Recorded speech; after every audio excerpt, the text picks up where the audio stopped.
An accessory dwelling unit, ADU, is not a new concept.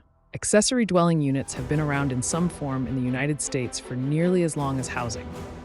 Once known as servants' quarters, they morphed over the years into mother-in-law houses, garage apartments, and detached secondary living units. The simplest definition is that accessory dwelling units are secondary dwellings on a primary residential property.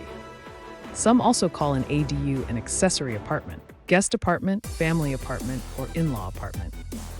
For a time, accessory dwelling units fell out of fashion. In recent years, they have come back into focus as an effective avenue for homeowners to increase the value or utility of their property and expand affordable housing stock.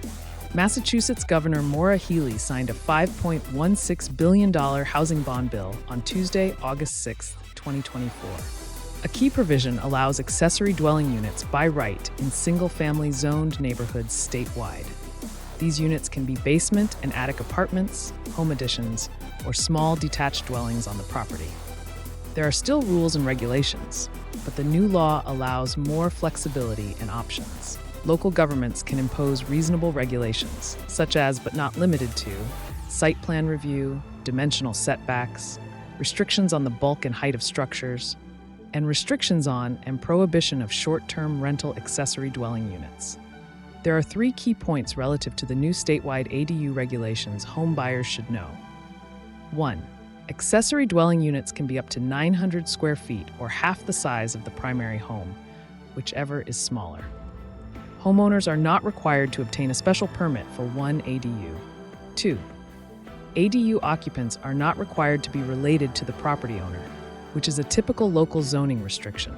An owner does not have to occupy the property, another often seen restriction. The accessory dwelling may require 1 parking space per unit. However, the law does not require any parking spaces if the unit is within 1/2 mile of a commuter rail station, subway station, ferry terminal, or bus station.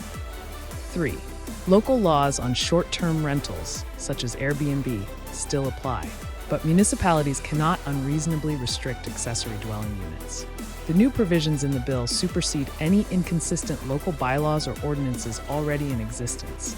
However, the ADU provision will not be in effect until February 2, 2025, 180 days after the act became law.